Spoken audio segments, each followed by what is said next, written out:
Sujeitos históricos, vamos compartilhar conhecimentos e desta vez, olha aqui, é a Lei 14.113 de 25 de dezembro de 2020. Essa lei, olha, Lei 14.113, 25 de dezembro de 2020.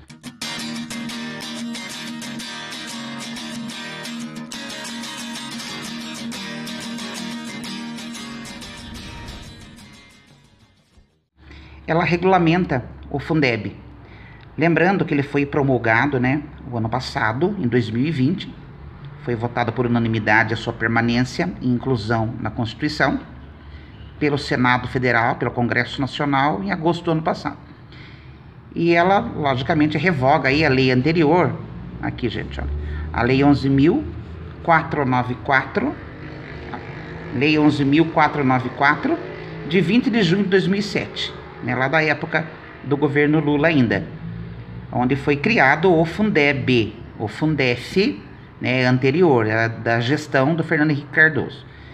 Então, a Lei 14.113, de 25 de dezembro de 2020, ela regulamenta o Fundo de Manutenção e Desenvolvimento da Educação Básica e de Valorização dos Profissionais da Educação, o Fundeb, de que trata o artigo 212 da Constituição Federal, revoga os dispositivos da Lei 11.494, de 20 de junho de 2007, além de dar providências novas, Então, nós temos aí as disposições, o capítulo 1 e as suas disposições gerais. Olha lá. Fica instituído o artigo 1º, fica instituído no âmbito de cada estado e do Distrito Federal um fundo de manutenção e desenvolvimento da educação básica e de valorização dos profissionais da educação, o Fundeb, de natureza contábil, nos termos do artigo 212-A, lá da Constituição Federal. Em seu parágrafo único, ele diz assim: a instituição dos fundos previstos no caput desse artigo e a aplicação de seus recursos não isentam os estados, o Distrito Federal e os municípios da obrigatoriedade da aplicação na manutenção e no desenvolvimento do ensino na forma prevista no artigo 212 da Constituição Federal e no inciso 6 do caput e parágrafo único do artigo 10. Também no inciso 5 do caput do artigo 11 da Lei 9.394, que é a LDB, de 20 de dezembro de 96. D. Item 1. Pelo menos, olha lá, 5% do montante dos impostos e transferências que compõem a cesta de recursos do Fundeb, a que se referem os incisos 1, 2, 3, 4, 5, 6, 7, 8 e 9, do caput e o parágrafo 1º do artigo 3º desta lei, de modo que os recursos previstos no artigo 3º desta lei, somados aos referidos nesse inciso, garantam a aplicação no mínimo de 25% desses impostos e transferências em favor da manutenção e do desenvolvimento do ensino. Então, 25%, aqui dos recursos próprios continuam. Pelo menos 25% dos demais impostos e transferências é o item 2 aí, O artigo 2º diz o seguinte: os fundos destinam-se à manutenção e ao desenvolvimento da educação básica pública e à valorização dos profissionais da educação, incluída sua condigna remuneração, observar o disposto nesta lei. Esses 26 fundos dos estados e mais um do Distrito Federal, ou seja, 27 fundos de natureza extremamente contábil, que diz lá nos termos do artigo 212 da Constituição Federal. E o que diz o artigo 212? Vamos dar uma olhadinha lá. Título 8 da Ordem Social, capítulo 3 da Educação, da Cultura e do Desporto, seção 1 da Educação. Olha o artigo 212 aí. A União aplicará anualmente nunca menos de 18%. Estados e Distrito Federal e municípios, nunca menos que 25% de suas receitas, de todas as receitas, resultante do quê? De impostos, compreendida a proveniente de transferências na manutenção e desenvolvimento do ensino. Importante ressaltar também que o o parágrafo 3º aí do artigo 212 diz que a distribuição dos recursos públicos assegurará prioridade ao atendimento das necessidades do ensino obrigatório, no que se refere à universalização, garantia de padrão de qualidade e equidade, nos termos do Plano Nacional de Educação.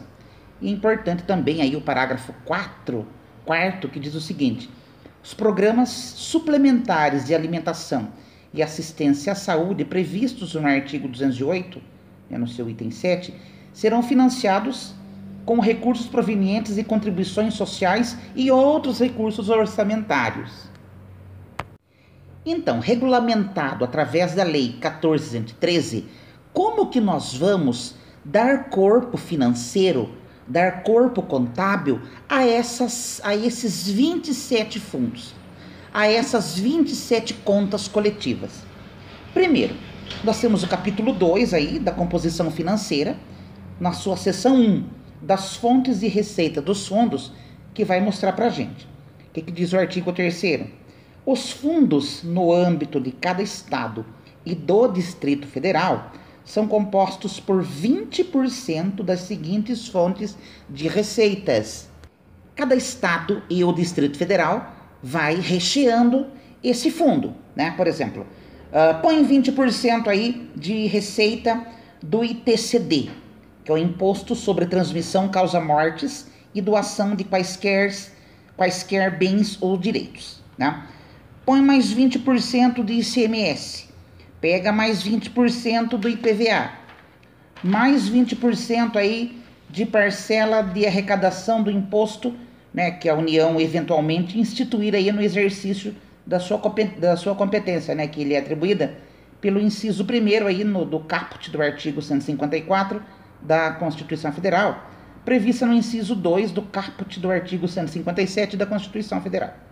Pega mais 20% do ITR, o Imposto sobre a Propriedade Territorial Rural, mais 20% do Imposto sobre a Renda e Proventos de qualquer natureza e do Imposto sobre Produtos Industrializados, devida ao Fundo de Participação dos Estados e do Distrito Federal, que é a FPE, tanto quanto devida ao Fundo de Participação dos Municípios, que é o FPM.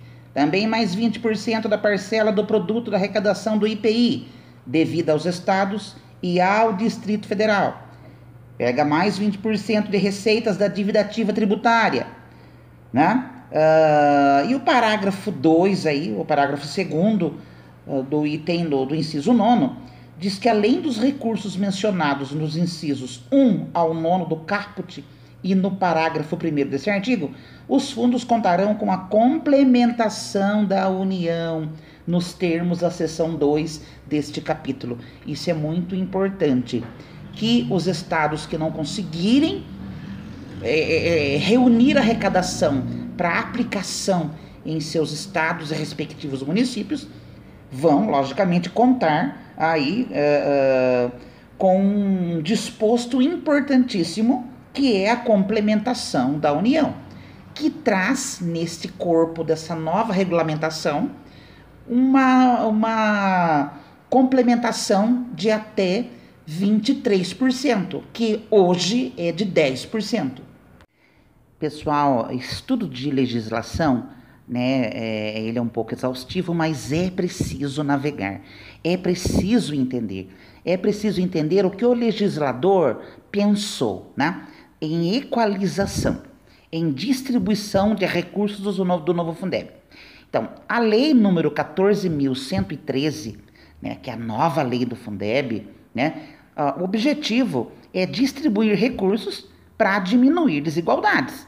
O que acontecia é que municípios ricos e municípios pobres recebiam recursos igualmente, né? E continuavam aí extremas desigualdades entre esses dois municípios, né? Bem discrepantes. Tem um resumo que eu fiz, não sei se dá para enxergar, mas olha uma cesta aí. Tem uma cesta com impostos estaduais e municipais.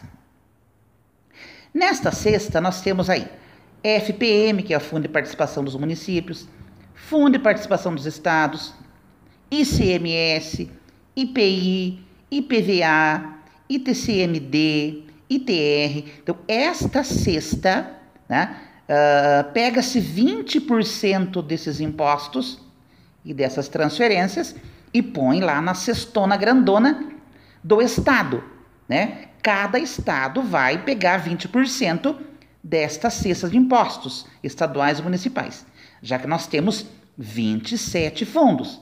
Cada Estado faz a sua cesta, cada Estado alimenta o seu fundo. E aí, o que acontece? Especialmente para que a gente atinja um valor mínimo nacional por aluno, ou seja, o objetivo é igualdade de recursos, distribuição igual de recursos para estados e municípios, né? Para atingir o alvo principal, que é a qualidade do ensino, que é o aluno. E nós temos então lá, por exemplo, nós temos nomenclaturas diferentes nesse novo Fundeb. A gente tinha o VAAF, né, que é o valor aluno, né, anual, que é o valor anual por aluno, que logicamente aí exigia, tem estados que exigem 10% de complementação da União, como já estava no Fundeb de 2007, né? Por exemplo, esse ano mesmo, Alagoas, né, Amapá, Bahia, Ceará, Maranhão, geralmente estados do Nordeste e do Norte, eles necessitam desta complementação, ou seja, a razão entre recursos recebidos, né, lá no artigo, conforme o artigo 3º, mais a complementação de 10% da União. A razão disso, dividido pelo número de alunos de matrículas ponderadas, né, que são aquelas matrículas que cada aluno recebe um valor de acordo com a modalidade de ensino. Se é aluno de escola integral é um valor, se é aluno de educação especial é outro, se é aluno de turno parcial é outro. Então, o VAAF, que é o valor aluno, né, o valor anual por aluno, esse permaneceu, né, com a complementação da União de 10%. E o que tem de novo na 14.113 de 2020?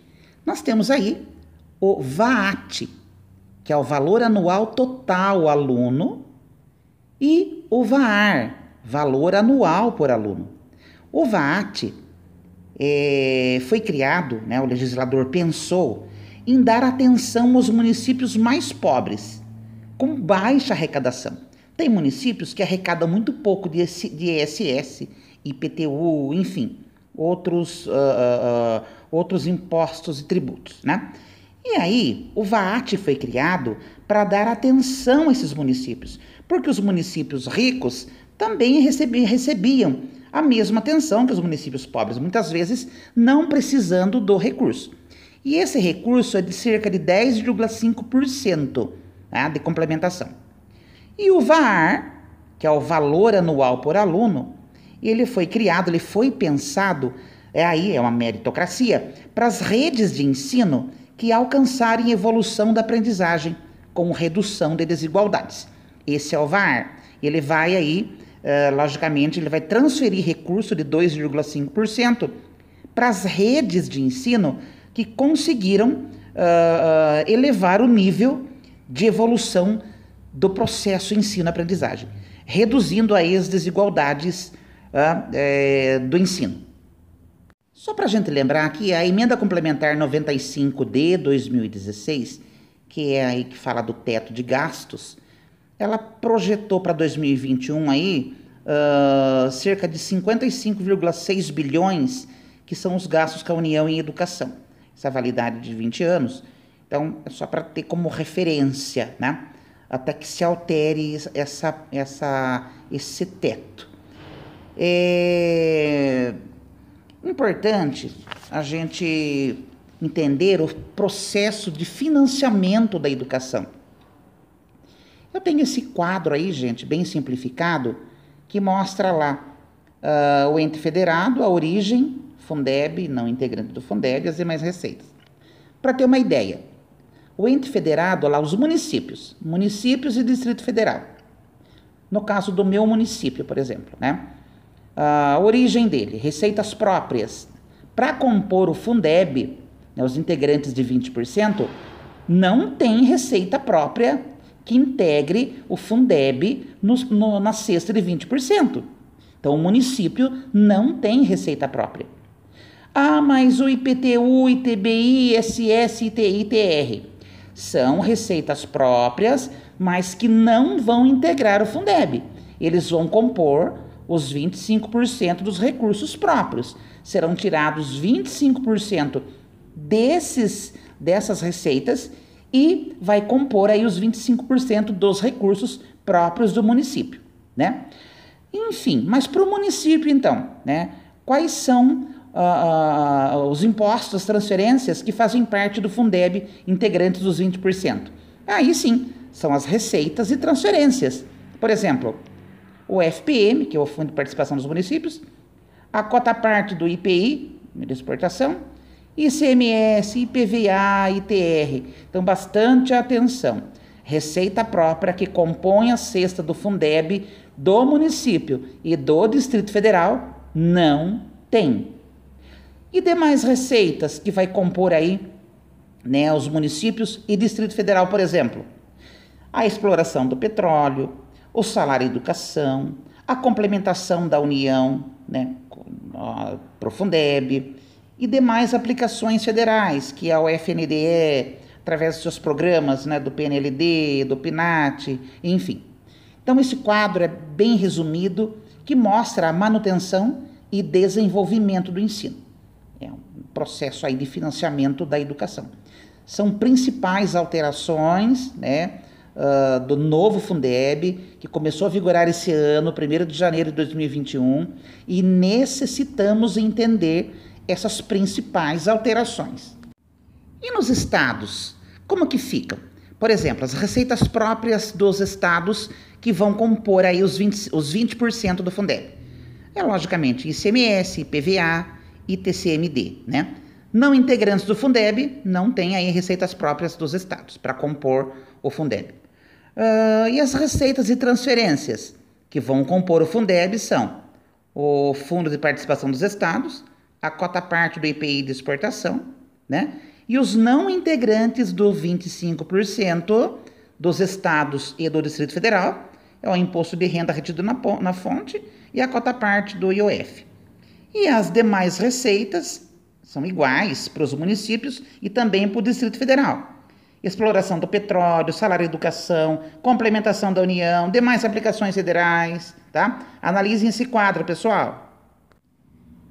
Capítulo 7, disposições finais e transitórias, seção 1, disposições transitórias. Artigo 41. Agora sim, a complementação da União, referida no artigo 4º desta lei, será implementada progressivamente até alcançar a proporção estabelecida no artigo 5º desta lei, a partir do 1º ano subsequente ao da vigência desta lei, nos seguintes valores mínimos. Se a gente for ver, olha, a vigência desta lei, olhando lá, Brasília, 25 de dezembro de 20. Então, ele vai ser implementado a partir do 1º ano subsequente ao da vigência da lei. Se a lei é de 20, então a partir de 2021. Este ano, como está no inciso 1 aí, 12% no 1º ano, que é 2021. Inciso 2, 15% no 2º ano, 2022. Inciso 3º, 17% no 3º ano, 2023. Né? E assim por diante, né? Até atingir aí 23% de complementação da União, lá no seu inciso 7, né? No 6º ano, ou seja, em 2026. Então, ele pula de 10% no ano de 2020, vigência da lei, né? Quando ela foi promulgada, quando ela foi regulamentada, e vai para 23% até o ano de 2026, é a complementação da União. Pessoal, nós teremos ainda uma aula 2, né, dessa lei, do novo Fundeb, né, especialmente sobre o capítulo 6, que fala do acompanhamento, da avaliação, do monitoramento, do controle social, da comprovação e da fiscalização dos recursos, né? Então, esse assunto para uma aula 2. Agradeço vocês, peço que vocês curtam, compartilhem meus vídeos. Vamos continuar estudando como cidadãos proativos, né?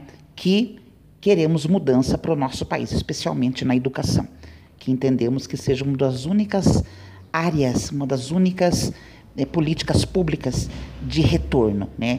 Que a gente pode buscar progresso e evolução para a nossa nação. Até mais, pessoal. Muito obrigado pela atenção. Até mais.